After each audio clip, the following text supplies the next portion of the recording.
ہم کو پیدا کیا۔ اگر ہم اللہ کے نبی کے وقت میں ہوتے اور اللہ رب العالمین ہم کو اپنی جانوں سے نوازتا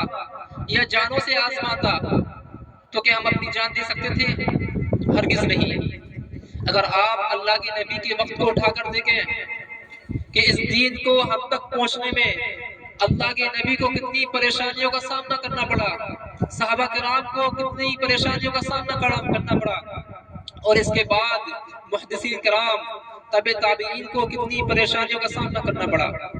یہ دین آج ہم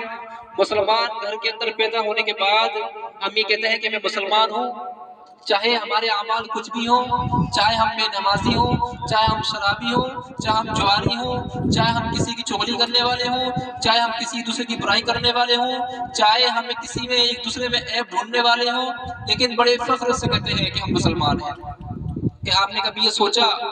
کہ ان تمام برائیاں ہمارے اندر موجود ہونے کے بعد کہ ہم اپنے آپ کو مسلمان کہہ سکتے ہیں؟ ایک مومن وہ ہوتا ہے جس کے دل کے اندر کسی کی نفرت پیدا نہیں ہو سکتی۔ اگر کوئی ایسا انسان ہے کہ اپنے دلوں کے اندر نفرتیں بھر کے بیٹھا ہوا ہو، اپنے ذہنوں کے اندر گندگیاں لے کے بیٹھا ہو، تو چاہے اس کی نماز ہو، چاہے اس کے روزے ہوں، چاہے اس کے حج ہو، اللہ رب العالمین کو ایسی عبادتوں کی کوئی ضرورت نہیں ہے۔ یعنی مومن کے بارے میں کہا اللہ کے نبی نے کہ اگر کسی انسان سے اس کا پڑوسی ناراض ہے،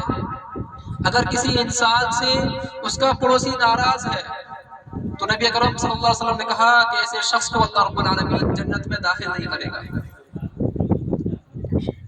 یعنی رشتہ دار ہونے کی الگ بات ہے، ملنے جلنے والے ہونے کی الگ بات ہے، یہاں پر اللہ کے نبی نے کہا کہ اگر کسی سے کسی کا پڑوسی پریشان ہے، چاہے وہ پڑوسی غیر مسلم ہی کیوں نہ ہو، اگر ہماری وجہ سے وہ ناراض ہے، وہ تکلیف میں ہے، تو پریشانی میں ہے، تو اللہ کے نبی نے کہا اللہ رب العالمین ایسے انسان کو جنت میں داخل نہیں کرے گا۔ اگر ہم اپنے گریبان کے اندر جھانک کے دیکھیں، ہم نے کتنوں کے گھر اجاڑے ہوں گے، ہم نے کتنوں کے گھروں میں آگ لگائی ہوگی، ہم نے کتنوں کی عزتوں سے کھیلا ہوگا، ہم نے کتنوں کو ذلیل کیا ہوگا، ہم نے کتنے انسانوں کی آگ بجھائی کی ہوگی۔